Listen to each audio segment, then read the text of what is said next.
In today's show, we're recapping the action from Thursday in the NBA. Michael Bolton.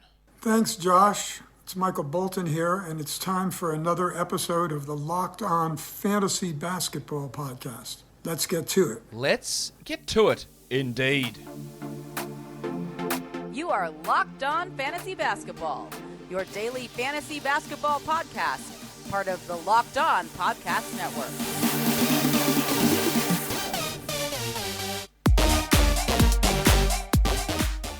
Hello and welcome to the Locked On Fantasy Basketball Podcast, brought to you by Basketball Monster. My name is Josh Lloyd and I am the lead fantasy analyst at basketballmonster.com and at Yahoo Sports Australia. And you can find me on Twitter as always at redrock_Beeble and on Instagram at Locked On Fantasy Basketball. This episode of Locked On Fantasy Basketball is brought to you by TrueBill. TrueBill is the new app that saves you money by helping you identify and stop paying for those subscriptions that you don't need or want or that you simply forgot about, and can even negotiate better deals on those that you want to keep. Thank you for making Locked On Fantasy Basketball your first listen every day. We are free and we're available on all platforms. Only the 3 games on today, but we're going to cover some news. We're going to do a WATFO. And I won't take up too much of your time today. Let's get into the news. There is a little bit of news to get to today. Kira Lewis, torn ACL. There were people again yesterday after he got injured because the Pelicans announced it as a knee sprain. Luckily he avoided the worst. He did not obviously avoid the worst. He suffers a torn ACL and torn MCL. It's a long recovery, 12 months. This hurts what he's going to be able to do next season, where I thought there was a chance that maybe he could push into a larger role, year 3 as a young player. But it's probably going to be unlikely as we head there. Probably looking at a December return from that. Not great for him. He'd struggled as well this year and last year. And towards the end of next season is going to be the real make or break time for Kira Lewis. But bad news there. That means Thomas Satoransky moves into that backup role. Kevin Porter Jr. and Jaylen Brown are still out for tomorrow's action. Porter with that thigh issue and Brown with the hamstring. That's 5 straight now that Jaylen Brown's missed after returning, maybe some might say a little bit too early, from the hamstring injury. Richaun Holmes also out for the next 2 games. Luckily, he avoided a concussion, but he had to have some surgery to repair a laceration across his face, which is pretty not great. They do have a back-to-back Friday, Saturday. That means they're probably going to play Len, Thompson, and probably Chimezie Metu there. I don't think any of them are must-roster 12-team league guys in the short term. You could stream them in, but I don't think one of those guys really stands out there. Derrick Jones Jr. in Chicago has entered the COVID protocols. That really opens things up. Maybe it's Alize Johnson that we look at perhaps. Dillon Brooks is in the COVID protocols. Must add D'Anthony Melton. Not that he's a player, but Masai Ujiri has tested positive for COVID. And not that he's a player also, but Rick Carlisle has also tested positive for COVID. So just a bit of update there across the NBA. The biggest one there, of course, I think is Dillon Brooks, with Melton getting that big bump there, and Kyle Anderson for deeper leagues, Johnny Conchar for very deep leagues, and then whatever the hell happens with Derrick Jones there. I think it's going to have to be Alize Johnson. Maybe Marko Simonovic is going to have to play a little bit more, and a little bit more Tony Bradley at backup center because they can't play Jones there. But the Bulls are obviously really, really low in players at the moment, with Caruso out, with DeMar DeRozan out, with Javonte Green out, with Kobe White out also, and Patrick Williams out for the season with his wrist surgery. Let's look at the top ads over the last 24 hours in fantasy leagues. Taylor Horton-Tucker was grabbed in 18% of leagues, or he jumped up 18% of leagues. That's not anything more than a stream for today, I would have thought, so you can go ahead and drop him. Terrence Davis up 14%. Absolutely worth taking a flyer on. I wouldn't say it's guaranteed that he's going to maintain good value, but take the flyer. Starter, 30 minutes, decent scorer, worth having a crack. The wiki Chris Boucher, I see people have got sucked in again. Please don't. You can stream him by all means if Precious is out. But he played 22 minutes without Achua last game, and this is without Achua, without Anunoby, and without Birch. Right? This is not a long-term situation at all. Tyus Jones up 9%. Not sure why he wasn't rostered before that. Chris Duarte up 9%. Yep, grab him. Dennis Smith Jr. I guess that's the absence of Anthony Simons there, but we don't really know how long Simons is going to be out. And I do think that when Simons does return, Smith's value drops pretty quickly. He's doing it without CJ, without Simons, and without Damian Lillard. And apart from CJ, those guys are not long-term options. I made a mistake. That Jones, by the way, was Herb Jones, not Tyus Jones. Herb Jones, Interesting 14-team league option, maybe a 12-team streamer. Cody Martin up 6%. He's a stream option. Well, Dougie McDirt, I guess, is because of today. But they also have a back-to-back across the weekend, the Spurs. And McDermott can be at least a source of threes with a bit of scoring in there. In terms of the top drops over the last 24 hours, Maxi Kleber went down 17%. Sure, drop him. Dwayne Dedmon down 15%. I think he's a drop in standard formats. Evan Fournier, the diseased scrotum, the steak enjoyer, he is a 12-team drop, I think. Nick Batum down 7. No problem with dropping him. I think he probably will have some 12-team value at times, but no worries with dropping him. Jalen Suggs, not sure why there was the big surge to drop him today.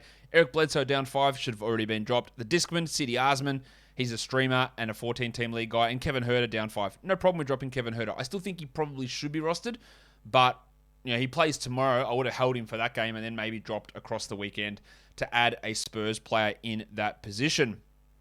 But if you are like so many of us and you've just got too many subscriptions going on and you don't remember the ones that you signed up for over COVID, TrueBill is here to help. TrueBill is the service that helps you stop or identify first and then stop paying for the subscriptions that you don't need, you don't want, or the ones you simply forgot about. And because companies make subscriptions hard to cancel, TrueBill makes it incredibly simple. Just link your accounts and TrueBill will cancel your unwanted subscriptions in one tap. And your TrueBill concierge is there right when you need them to cancel those unwanted subscriptions so you don't have to. Don't fall for subscription scams. Start canceling today at truebill.com/lockedonnba. Go right now, truebill.com/lockedonnba. It could save you thousands a year. truebill.com/lockedonnba. Realize that I forgot to do WATFO, so let's do WATFO now. The WATFO comes from Pavarotti GR. Thanks, Pavarotti. He says, what are the odds that the delicate dancer Alperen Şengün... It's a delicate dance in just 17 steps. What are the odds that he plays under 25 minutes per game after the All-Star break? I think for him to get over 25, Christian Wood needs to be traded. And I'm not convinced that that's a likely thing to happen. So I'm going to say it's a 62% chance he plays under 25 minutes per game. Actually, I reckon that might even be low. But that's what I put in initially. I'm going to stick with 62. I reckon he's maybe going to be maybe a 21, 22-minute-a-night player. Maybe there is a trade, but I think we go under the 25 minutes for Alperen Şengün post-All-Star break. Let's go in now and have a look at the games for whatever day it was. Thursday in the NBA, only the 3 of them on. I hate that extremely light schedule that the NBA is throwing out there at the moment, but that's fine. We deal with it. We try and do our best. And the Jazz did their best and smacked the Sixers 118-96. Rudy Gobert. Rudy Gobert. Rudy Gobert.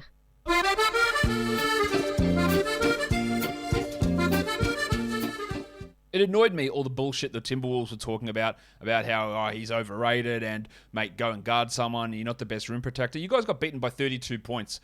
And then Anthony Edwards and Patrick Beverley are out here talking shit. Like, dickheads. Like, have you just watch this guy play, please? I beg you. He's really, really good. Oh, but Josh, he got played off the floor in the playoffs. He did not. And as a counterpoint to that, he also did not. 21 rebounds for Gobert in 29 minutes, 17 points and 2 blocks. He was excellent. Well, I'll tell you who else was excellent.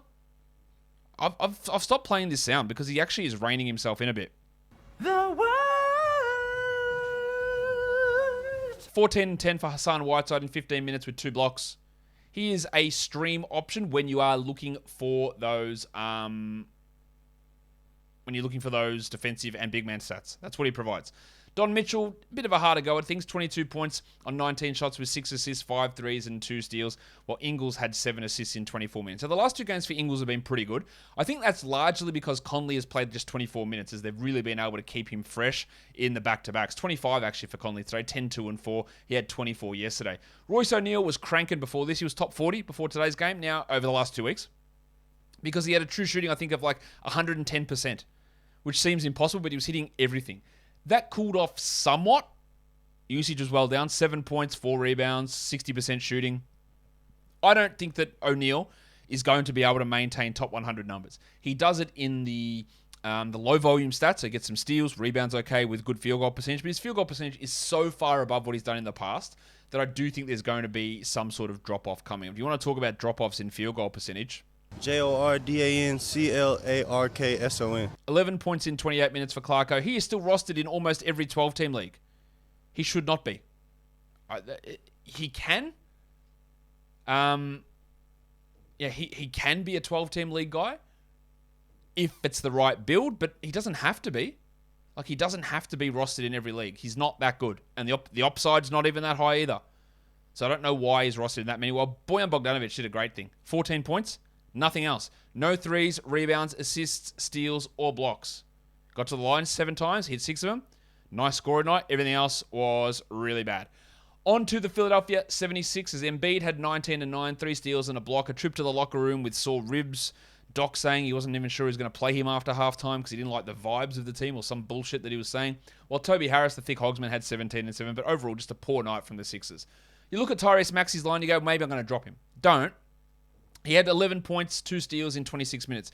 He suffered a really hard fall early on and went to the locker room. That's why the minutes are down. Overall, like, the shooting was much better. The usage from him is still down. It's still not great, but over 20% he is better than it was. I am holding Tyrese Maxey. Shake Milton had 7 points in 24 minutes. Well, Danny Green is not a 12-team league guy. Missed all 5 of his shots. Matisse Thybulle, the painter, is not a 12-team league guy. He had 7 points on 8 shots. Furkan Korkmaz can't shoot anymore, apparently. He's been in a slump, I'd say, all season. Just horrendous shooting. While Seth Curry had 18 points in his 33 minutes of action. And good to see him continuing to play at a pretty high level. Guys, it's Christmas time. And we know what Christmas time means. It's the holiday season. It means delicious treats. It means fueling ourselves up for the energy of facing our family, facing the shopping centers, and that means Built Bar. Built Bar is the best of both worlds. It's delicious, and it's also healthy. Low in carbs, low in fat, low in sugar, low in calories, but also high in protein. And there are so many flavors that you'll have difficulty choosing. People are so passionate about their favorite flavor as well. I can't risk bringing that up at Christmas. Yeah, what's your favorite flavor? I don't want to have to... Look, I don't want to have to fight my son. If I have to, I will. He's a coconut man. I'm a cookies and cream. Like, I don't want to have to fight him.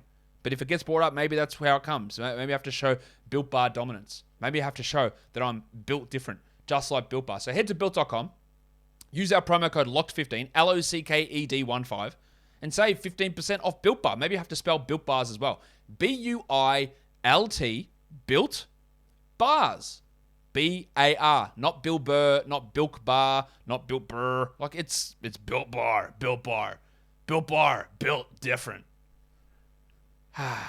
Good times. When you're looking for the best place to put props, odds, lines, contests, BetOnline, it remains number one. As football season marches towards the playoffs, head to the updated desktop or mobile site. Sign up today using our promo code LOCKEDON, and you can receive a 50% welcome bonus on your first deposit. From basketball to football, the NHL, boxing, UFC, or even your favorite Vegas casino games, BetOnline has everything that you need. So don't wait to take advantage of all of their amazing offers for the 2021 season. BetOnline is the fastest and easiest way to bet on all of your favorite sports. BetOnline is where the game starts. Game 2. The Los Angeles Lakers. The shitfulness continued for LA as they lose to a Grizzlies team missing Ja Morant and to a Grizzlies team missing Dylan Brooks. That is shocking. LeBron, he was pretty good. Fucking goat outside. It's just a goat. No, it's a fucking goat. 20 and 10, 11 assists, 4 steals, 2 blocks. Great game. Anthony Davis, 22 and 8. All right game. Russell Westbrook, shocking. 9 points on 33% shooting. 1 of 4 from the line. Now, Westbrook had been playing well. Or better. This was terrible. 25% from the line, 33 from the field. He had 7 assists. He is the 51st ranked player this season. Why are people still holding on to Carmelo Anthony? Can you please just get rid of this bloke? He's 125th for the season, 239th the last 2 weeks. He had 7 points in 22 minutes. Everything he did to begin the year was a mirage. Please, I beg you, if anybody here is in a 12-team league or a 14-team league, please drop Carmelo Anthony. I know when I tell you there's droppable players that, you know, don't have to drop them for no one. Drop him for no one. That's how passionate I am. I don't think Taylor Horton-Tucker's a 12-team guy. 10 points in 27 while they started Dwight Howard in the second half. Dwight Howard's been added in a bunch of 12s as well. You can stop that. Stop it right now. You can drop him as well while Malik Monk had 6 points in 23 and Avery Bradley 10 points in 29 minutes. There are just too many players getting too many minutes that don't need minutes. Avery Bradley, Carmelo Anthony. These are not guys you should be relying upon for 25 plus minutes in the year 2021. Not even the year 2021. December 2021. We don't need to be relying upon these guys to do this. It's a horribly constructed roster, and the rotations are equally horrible. I know that Ariza and Nunn will make a difference. But Ariza's a million years old. Kendrick Nunn has never been good. Are you relying on them to turn your season around? I hope not. For the Grizzlies, Desmond Bane. Massive sell high moment for Desmond Bane, I think. 23 points, 5 threes, 3 assists, 2 steals, and a block. I'll tell you why, because the 2 top usage guys on this team are out. So he got more shots. Simple as that. When they were healthy, he was like the 140th best player. Like, he wasn't playing particularly well. And now, he's rolling. Sell high if you can. Add D'Anthony Melton. 12, 4, and 6, 2 steals, 2 triples. Until Jar and Brooks come back, he's a must-roster player. And Jaren Jackson Jr., while I think he's a bit of a sell high, he is really good. 25 points, 5 rebounds, 3 steals, 2 threes, 50% shooting. He's 38th over the last 2 weeks. He's now 50th for the season. He can still get better than this. He's not a sell high. Tyus Jones remains must roster, 12, 4, and 6 with 2 steals. And how amazing is this? That both D'Anthony Melton and Tyus Jones had 12 points, 2 threes, 4 rebounds, 6 assists, and 2 steals. You do not see that ever. They had exactly the same line outside of percentages. Steven Adams grabbed 13 boards in 30 minutes. I don't think that Steven Adams is must roster. He's fine if you are looking for some rebound numbers, but otherwise I don't really care for it. Johnny Conchar in deeper leagues, 6 rebounds, 3 assists, 3 steals. He's going to get an extra run with Brooksy out. Or Jarrett Culver. Holy shit. 2 steals and a block in 16 minutes with 8 points. Maybe in 30-team leagues, you want to add Culver for the short term with Brooks out. Otherwise, he's just not going to play. But a massive win for this Grizzlies team with so many players out. All right, so let's go to the last game of the night. And the San Antonio Spurs, they handled the Denver Nuggets pretty easily in the end. It was 123-111. Big Chungus, Nikola Jokic. Big Chungus, Big Chungus, Big Chungus. 22, 13, and 10, 2 threes, 2 steals, and a block. And the thing here with the Nuggets is we know they're banged up, but these guys aren't coming back. The only guy who could return is Austin Rivers. It's not looking good. Aaron Gordon, big numbers. 25 and 6 on 75% shooting, so that's not real, but no threes. Barton Will Barton, 19, 3, and 4, good numbers, but after that it gets really ugly. Monty Morris is okay, but he's not great. 13 points, 5 assists. Like, he's totally fine as a 12-team league guy. He's just not exciting. And then Facu had 12 points, 4 threes, 3 assists, a steal, and a block, which has some stream value in 12-team formats. JaMychal Green had 9 points. He didn't do much. Jeff Green did even less. My name is Jeff. 4 points in 23 minutes. A lot of people were adding Jeff Green because I think he was like top 80 for a 2-week period. That was never going to sustain in my mind. It hasn't sustained. He's been really bad the last 2 games. I think you're much better off dropping someone like Jeff Green and streaming in on those nights. Well, the big stiffy himself, Bones Highland, had just 5 points in 14 minutes on 20% shooting. I don't think we need to hold him in 12-team formats. Maybe 14-team as we hold on there, and then to see if more minutes can come his way later in the season. But on to the San Antonio Spurs. Maximum Derrick. 23 points, 6 rebounds, 4 assists, 1 steal, 2 blocks, 2 threes. Top 80 player now this season, 64% shooting. Finally, the shots are going in. He was always doing everything else. He was getting the steals and the blocks and the rebounds and the assists. That was all there. But the shot wasn't falling and he had no usage. And now, it's firing up. Like, he's really good. Again. And for all of the hand-wringing and Josh bashing and this guy's just trash and all that sort of stuff, if you held on, you're going all right. DeJounte had 20 points, 8 rebounds, and 9 assists. Good game from him. While Lonnie Walker, also a big game. 21 points for Lonnie. Not much else. But remember, this came on good shooting, 58%, and the fact that Keldon was out. Keldon probably misses next game, so you can stream Lonnie in for that Saturday game. But I wouldn't get too excited about Lonnie Walker. I am excited about Devin Vassell. Only 17 minutes, but 9 and 5, a steal and 2 blocks.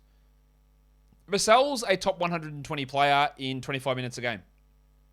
I think at some point he's going to push to 27, 28, and that's going to make him sneak his nose inside the top 100.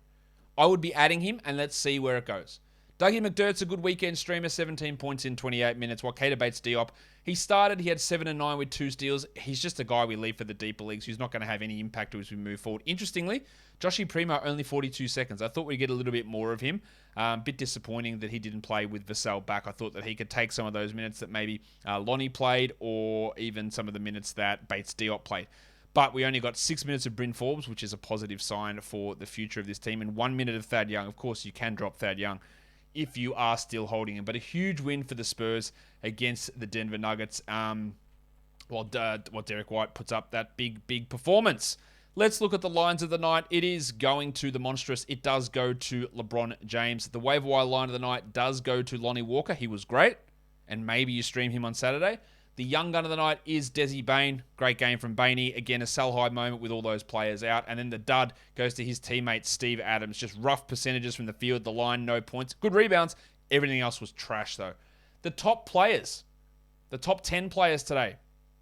Number 1 was LeBron, 2 was Jokic, 3 was Derrick White, 4 was Aaron Gordon, 5 Des Bane, 6 DeJounte Murray, 7 Joel Embiid, 8 was Lonnie Walker, 9 was Rudy Gobert, and 10 was Jaren Jackson. And the top 10 guys rostered in under 50% of leagues. Lonnie Walker, we just talked about, stream him in on Saturday maybe. Hassan Whiteside, a great streamer. Number 3 was Faku, good 14-team league guy. Number 4 was Drew Eubanks, ignore that. Avery Bradley, 5, ignore that. Joe Ingles, minutes up, value up with Conley seeing limited minutes. Ingles is more of a streamer on a day like today, though. Jarrett Culver, 30-team leagues. Kyle Anderson, 14 teams. Johnny Concha, 16 teams. And Rudy Gay is a solid 14-team league player. Then on to points leagues. We're looking at number 1 was LeBron, 2 was Jokic, 3 was Gobert, 4 was Derrick White, 5 was Embiid, 6 DeJounte, 7 Desmond Bane, 8 was Aaron Gordon, 9 was Anthony Davis, and number 10 was Jaren Jackson Jr. That will do it for us today. Don't forget to follow this podcast, Apple Podcasts, Google Podcasts, Stitcher, Spotify, and on Odyssey. If you're here on YouTube, thumb it up, leave a comment down below, share it, subscribe it. Guys, we are done here. Thank you so much for listening, everyone. See ya.